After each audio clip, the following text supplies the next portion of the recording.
Apoya a este canal, dándole me gusta a los videos, y suscribiéndote. Mr. Anderson presenta La verdad os hará libres. Capítulo 2. El nacimiento de la hermandad. Parte 2.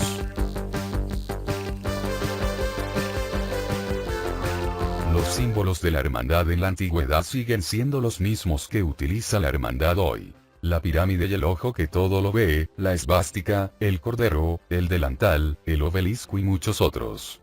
El obelisco es simbólico del pene de Osiris, el dios egipcio. La leyenda cuenta que fue despedazado por el malvado Set, Lucifer, Satanás, el diablo, etc., y cuando Isis, la esposa de Osiris, intentó recomponerlo, encontró todas sus partes faltantes excepto ya sabes cuál. Siento que estas leyendas son símbolos de verdades mucho más directas. El obelisco y el pene de Osiris en esa historia representan la energía masculina, que ha dominado el mundo a lo largo de la historia registrada. Todos nosotros, y la creación en su conjunto, estamos en búsqueda de equilibrio y armonía entre los opuestos. Negativo y positivo, masculino y femenino. Estas son las fuerzas tipo yin y yang de la cultura china.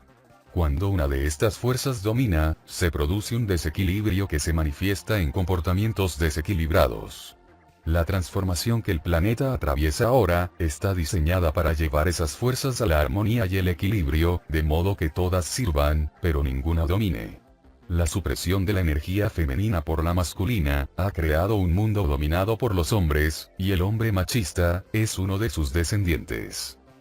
Esto no ha sido por accidente, sino por diseño. El diseño de los guardianes de la prisión.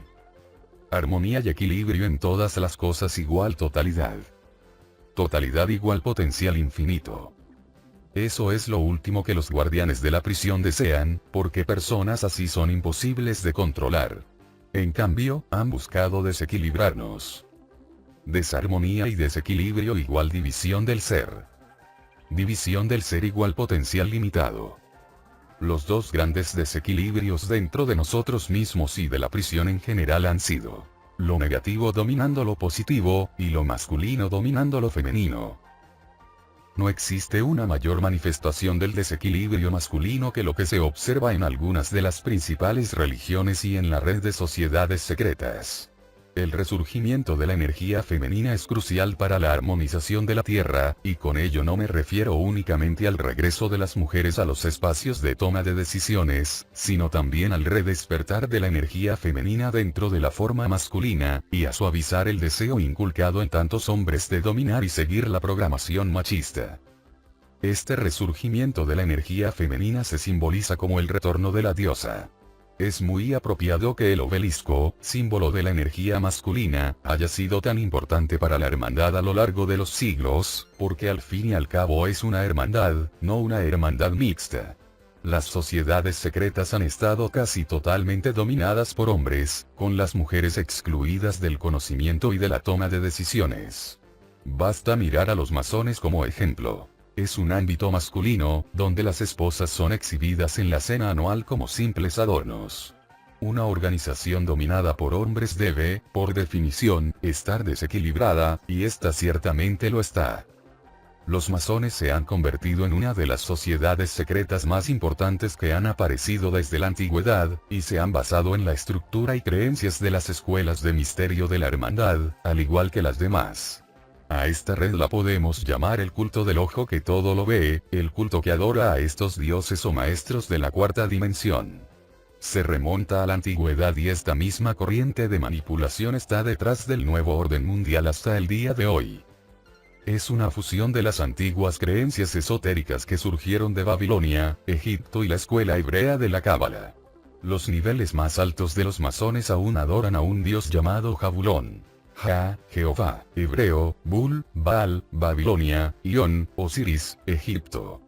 Quizás el logro más importante de esta élite global, en su camino hacia la dominación mundial, ha sido la colonización de América, una tierra que sabían que existía mucho antes de que fuera oficialmente descubierta.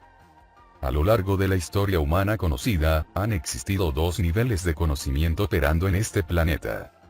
Uno público, para que las masas lo vean, en gran parte defectuoso y manipulado para controlar nuestro pensamiento y la realidad que creamos.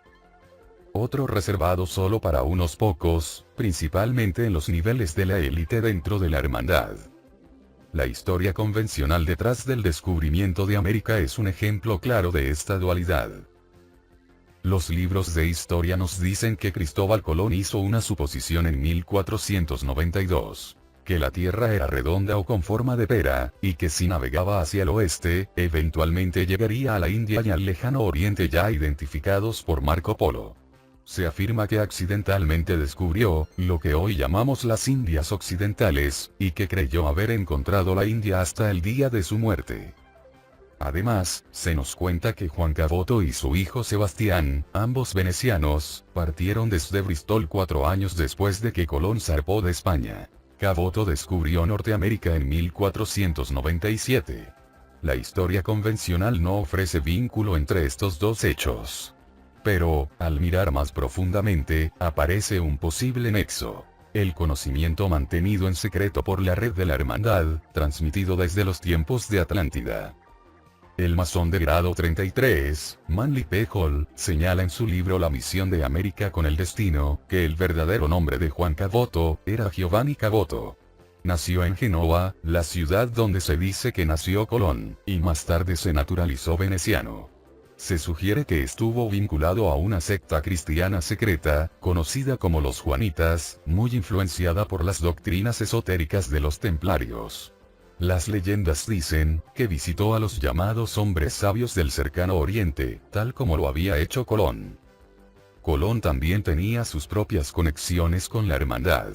Su padre era miembro de la rama conocida como la Orden de Cristo. El propio Colón estuvo involucrado con un grupo que seguía las creencias del poeta Dante, quien fue miembro de la Iglesia cátara e iniciado de los Caballeros Templarios. Colón era visto con frecuencia vistiendo el hábito que se creía pertenecía a la orden franciscana. Su hijo afirmó que murió con esa vestimenta. Los sacerdotes del antiguo templo de la hermandad egipcia en el Amarna, usaban un hábito similar, al igual que un grupo de la hermandad llamado las Fraternidades, en tiempos de Colón. Estas son solo algunas de sus conexiones con la hermandad. El suegro de Colón era miembro de los Caballeros de Cristo, el nombre encubierto de los Caballeros Templarios. Cuando los templarios fueron perseguidos en Europa, sobrevivieron en Portugal cambiando su nombre a Caballeros de Cristo, dedicándose a la actividad marítima. El explorador Vasco de Gama fue Caballero de Cristo, al igual que el príncipe Enrique el Navegante, gran maestre de la orden. El suegro de Colón fue uno de los capitanes del príncipe Enrique el Navegante, y heredó mapas y cartas de él, los mismos que Colón utilizó para encontrar las Américas. La cruz roja sobre fondo blanco, era el símbolo de los templarios, prohibido por el Papa en el momento de la purga. Las naves de Colón navegaron con la cruz roja sobre fondo blanco. Su histórico viaje fue financiado por el rey Fernando de Aragón y la reina Isabel de Castilla, cuyo matrimonio ayudó a unificar España. Estos eran monarcas católicos financiando la expedición de un hombre que enarbolaba la bandera de los caballeros templarios. Más aún, recibió apoyo de Leonardo da Vinci y Lorenzo de Medici, ambos altos iniciados de sociedades secretas de la hermandad. Con este trasfondo de Colón y Caboto, difícilmente puede considerarse coincidencia que ambos descubrieran diferentes partes de América en un lapso de 4 o 5 años. Muchos de los primeros exploradores y colonizadores eran conocidos miembros de sociedades de la hermandad. Sabían lo que buscaban porque tenían los mapas y cartas del mundo transmitidos durante miles de años por la hermandad, quizá desde Atlántida.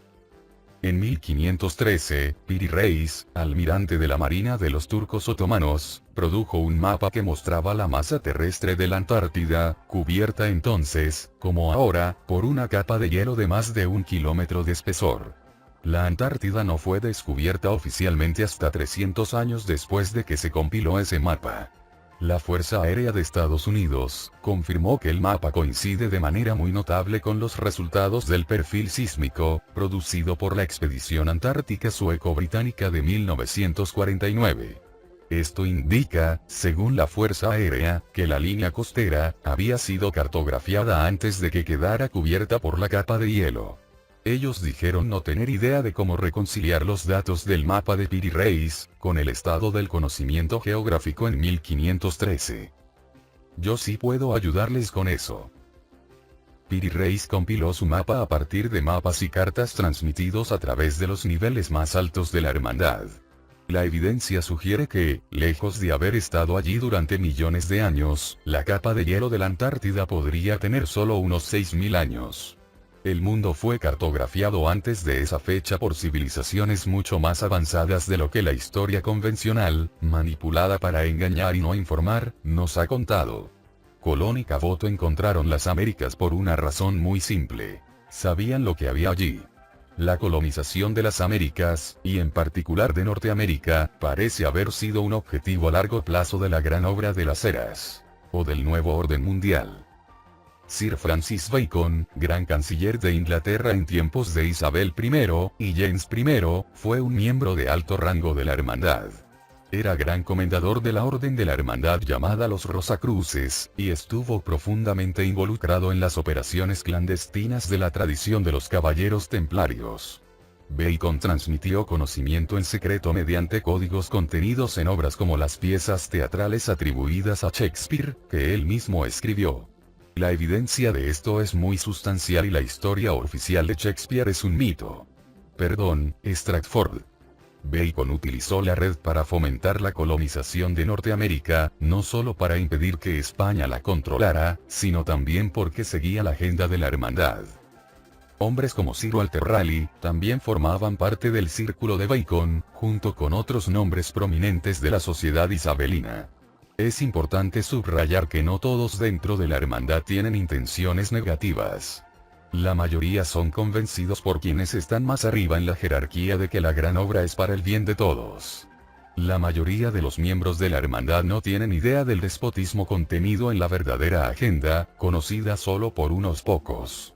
De hecho, la agenda real es conocida únicamente por los guardianes de la prisión de la cuarta dimensión, quienes han sido el vínculo común en la conspiración durante miles de años. En su obra La Nueva Atlántida, Bacon expone su visión de un nuevo mundo en el que el poder es ejercido por una sociedad secreta, el Templo de Salomón. En esa visión, la élite privilegiada estudia las ciencias en secreto y actúa como un gobierno invisible, decidiendo qué debe y qué no debe saber el pueblo. Todo esto es sorprendentemente similar a la manipulación secreta de los acontecimientos y la información en la actualidad. El plan con el que trabajaba Francis Bacon en los siglos XVI y XVII, es en realidad el mismo que sigue la hermandad en la actualidad. Algunos de sus miembros creen sinceramente que es la mejor manera de gobernar el mundo, pero, y aquí lo subrayo con fuerza, están profundamente equivocados, porque no comprenden lo fácil que resulta manipular un sistema así en beneficio de unos pocos, y en perjuicio de todos. Lo más importante, es que no se dan cuenta de que los guardianes de la prisión de la cuarta dimensión, manipulan todo el proceso, incluyéndolos a ellos. Otro nombre significativo de este periodo fue el del Dr. John Dee, un adepto, alto iniciado, y astrólogo oficial de la reina Isabel I. También fue su agente secreto no oficial, y firmaba sus informes con el número 007.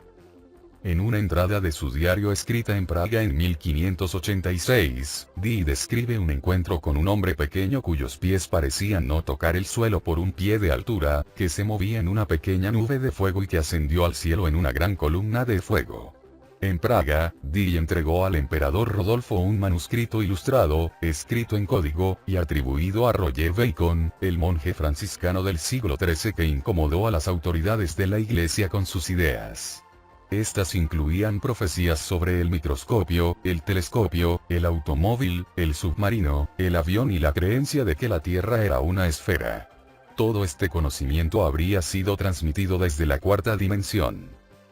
En 1912, ese mismo manuscrito fue comprado por un librero estadounidense llamado Wilfrid Voynich, y pasó a conocerse como el manuscrito Voynich. Cuando envió copias a los expertos de la época, dijeron que la mayoría de las plantas ilustradas no crecían en la Tierra. Algunas ilustraciones parecían tejidos vistos bajo un microscopio y otras representaban sistemas estelares y constelaciones. Los mejores criptógrafos de la inteligencia estadounidense, tanto en la Primera como en la Segunda Guerra Mundial, intentaron descifrar lo que llamaron el manuscrito más misterioso del mundo, pero ninguno lo logró. En 1921, un profesor de la Universidad de Pensilvania llamado William Romain Newbolt, afirmó haber descifrado parte de su contenido.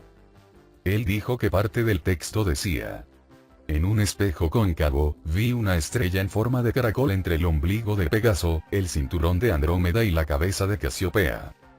Lo que Roger Bacon describe en el manuscrito adquirido por John Dee, hoy se sabe que es exacto, y la ilustración que incluye de la nebulosa de Andrómeda, también es correcta, pero está representada desde un ángulo que no puede verse desde la Tierra.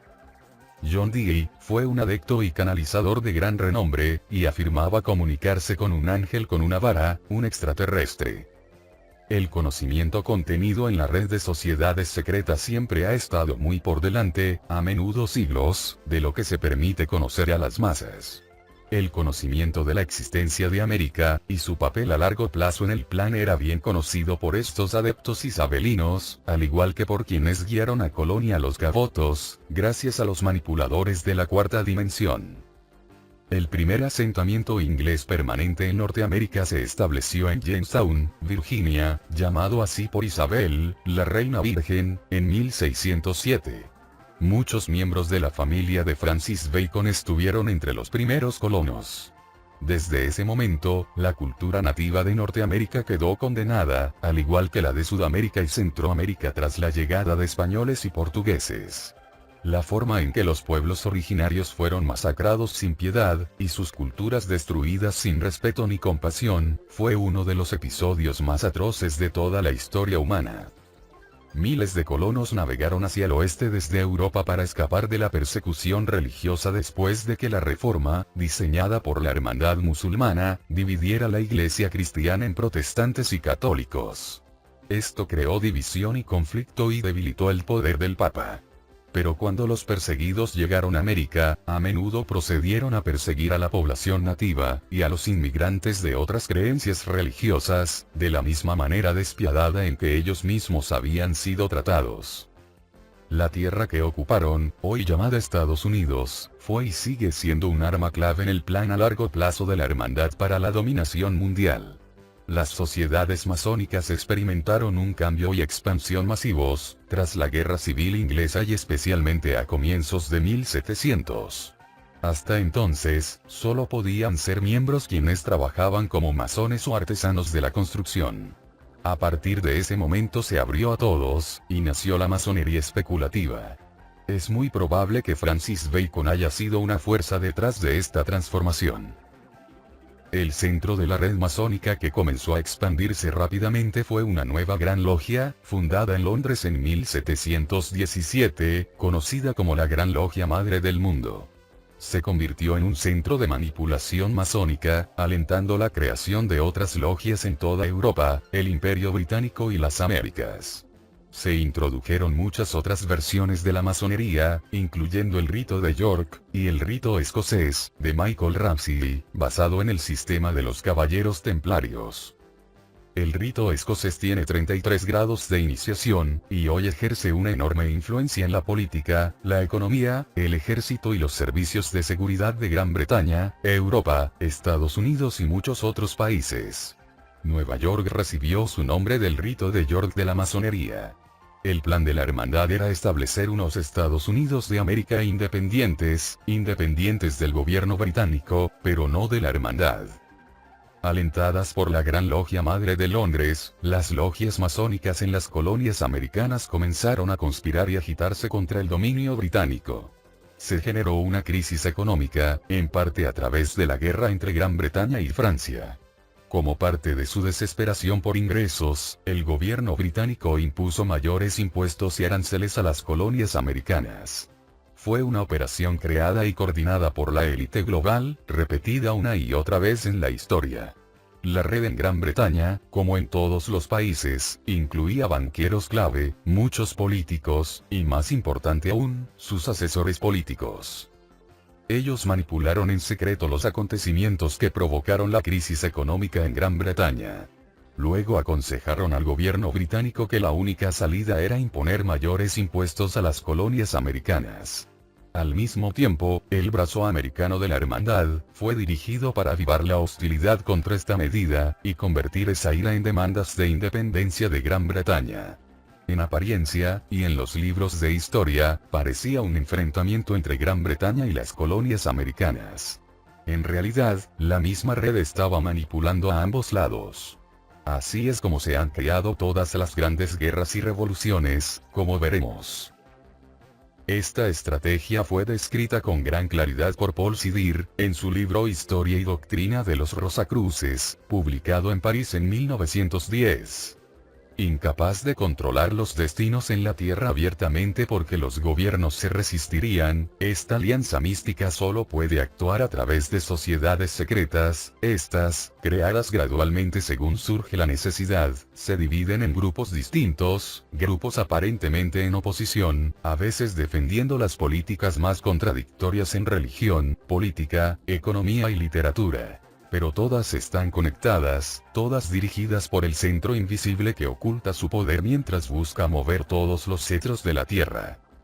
La oposición de las colonias americanas llevó al gobierno británico a retirar los nuevos impuestos, excepto los del té, pero la hermandad no iba a permitir que la ira se disipara. Los miembros de la logia masónica de San Andrés en Boston, liderados por el vigilante junior, Paul Revere, se disfrazaron de nativos americanos indios y arrojaron cajas de té al puerto como protesta contra el impuesto al té. Este episodio, conocido como la fiesta del té de Boston, fue planeado durante una cena en la casa de los hermanos Bradley, ambos miembros de la logia de San Andrés. El impulso hacia una guerra de independencia se fortaleció hasta volverse imparable. Los principales revolucionarios y quienes firmaron la Declaración de Independencia en 1776 fueron casi todos masones. George Washington, comandante en jefe de los ejércitos estadounidenses y primer presidente de los Estados Unidos, era un masón de alto rango, y todos sus generales de brigada en la guerra, excepto dos, también lo eran. El destacado masón, e historiador masónico, Manly P. Hall, afirma que de los 56 hombres que firmaron la Declaración de Independencia, casi 50 eran masones y solo uno no lo era. Otro investigador, Enrique de Vicente, sostiene que 53 de los firmantes fueron masones y que 17 presidentes, comenzando con Washington, han sido miembros de la orden. El segundo presidente, John Adams, pertenecía a una sociedad secreta conocida como los Dragones, llamada así por las líneas de energía magnética de la red energética de la Tierra. Adams estudió la geometría sagrada contenida en esa red, y sabía cómo aprovechar el poder que encerraba. Uno de los principales revolucionarios y padres fundadores de los Estados Unidos fue Benjamin Franklin, el primer gran maestro de los masones de Pensilvania. Se convirtió en amigo de Sir Francis Dashwood, canciller del Tesoro británico y fundador de la sociedad secreta llamada el Club del Fuego del Infierno. Franklin se unió como miembro, junto con el alcalde de Londres, el hijo del arzobispo de Canterbury, y el príncipe de Gales. Viajó a Francia para conseguir con éxito el apoyo de los masones franceses a la Revolución Americana, y también aseguró los servicios del masón alemán, Barón von Struve, quien servía en el ejército de Federico el Grande de Prusia. El barón desempeñó un papel fundamental en la victoria de los colonos sobre los británicos. Las conexiones de Franklin con la hermandad francesa fueron muy estrechas, y llegó a ser miembro de alto rango de las logias de San Juan, y de las 9 hermanas, que en alianza con la Gran Logia del Oriente de París, desencadenarían la Revolución Francesa de 1789. Franklin fue nombrado Gran Maestro de las 9 hermanas. Uno de los revolucionarios centrales en Francia, el Marqués de Lafayette, fue amigo de Franklin y lo apoyó a él, y a los colonos durante la Revolución Americana. Los masones manipularon y ganaron la Guerra de Independencia y luego tomaron el control de los nuevos Estados Unidos de América. Ellos, y otros grupos de la hermandad, nunca han cedido ese control hasta el día de hoy. Por ello resulta muy significativo que, cuando los padres fundadores encargaron el diseño del gran sello de los Estados Unidos, este incluyera los símbolos clásicos de la hermandad, guardianes de la prisión, que se remontan al antiguo Egipto y más allá, la pirámide y el ojo que todo lo ve. Encima y debajo de este símbolo aparecen dos frases en latín. Anuit coeptis, y novus ordo seclorum, que se traducen como anunciando el nacimiento, creación o llegada de un nuevo orden de las edades. En otras palabras, se estaba anunciando la creación del nuevo orden mundial. La fundación de los Estados Unidos fue un paso gigantesco en el plan hacia un poder global centralizado. Hoy, esta parte del gran sello de los Estados Unidos puede encontrarse en cada billete de dólar, y esto resulta muy apropiado, dado que la élite controla la economía estadounidense y la de todos los demás. La decisión de colocar el símbolo de la pirámide, Nuevo Orden Mundial, en el dólar, fue tomada en 1935 por el masón de grado 33, Franklin D. Roosevelt, con el pleno apoyo y estímulo de su vicepresidente, Henry Wallace, también masón de grado 33. El señor Roosevelt aparecerá en numerosas ocasiones en los siguientes capítulos. La bandera estadounidense, las estrellas y barras, también fue diseñada para reflejar el simbolismo de la hermandad, y la Estatua de la Libertad fue entregada a los masones estadounidenses por la Gran Logia del Oriente de Francia, Illuminati. Tras la guerra, los lazos fueron oficialmente cortados entre Gran Bretaña y Estados Unidos, pero los vínculos entre las sociedades de la hermandad en América y las familias gobernantes, junto con sus hermanos en Gran Bretaña y Europa, se hicieron aún más fuertes a través de la red secreta. No estoy sugiriendo que todos los implicados en la lucha por la independencia americana tuvieran motivaciones negativas, ni que todos los miembros de las logias de la hermandad compartieran la misma mentalidad. La mayoría habría sido convencida de que estaban haciendo lo correcto, y en muchos aspectos lo estaban. A menudo no es el acto en sí, sino la motivación detrás del acto lo que debemos observar. Un país que posee y controla a otro, es en mi opinión algo incorrecto. Pero debemos mirar la agenda más amplia y la motivación detrás de cada acción, y examinar con cuidado cuál será la alternativa propuesta. El control de América por parte de un monarca y gobierno británico, reemplazado por el control de América por una hermandad secreta, difícilmente representa un avance en la libertad humana. Sin embargo, y aquí está el punto clave, tal transferencia de poder y control puede ser, y casi siempre es, justificada bajo el estandarte de la expansión de la libertad humana. La Guerra de Independencia de Estados Unidos fue la primera de una serie de revoluciones populares, creadas y financiadas por la hermandad. El plan era terminar con el poder de los monarcas. No me opongo a ello si se hace pacíficamente y con apoyo popular genuino. Pero en lugar de poder para el pueblo, los monarcas fueron reemplazados por otras dictaduras. Comités revolucionarios, comunistas, fascistas, o más sutilmente, por la ilusión de la democracia, que en realidad era, y sigue siendo, el gobierno de la élite. En resumen, se ha creado una estructura piramidal de seres humanos bajo la influencia y diseño de los manipuladores negativos de la cuarta dimensión, los guardianes de la prisión. Ellos controlan la camarilla humana, en la cima de la pirámide, a la que he denominado la élite global. Estos, a su vez, manipulan los niveles inferiores de la red, dentro de los cuales se encuentran la mayoría de los principales responsables de la toma de decisiones a nivel nacional y mundial en política, banca, industria, comercio, medios de comunicación, fuerzas armadas, etc. Los guardias de la prisión manipulan a la élite manipula la red de la hermandad, y la red de la hermandad manipula el mundo. Cada nivel inferior desconoce lo que sabe el nivel superior, y ninguno sabe lo que saben los guardianes de la prisión. Es un paraíso para los manipuladores, con la mayoría de las personas sin saber de qué forman parte ni cuál es el objetivo final. Podría describirse simbólicamente así: los lúcidos, extraterrestres, manipulando.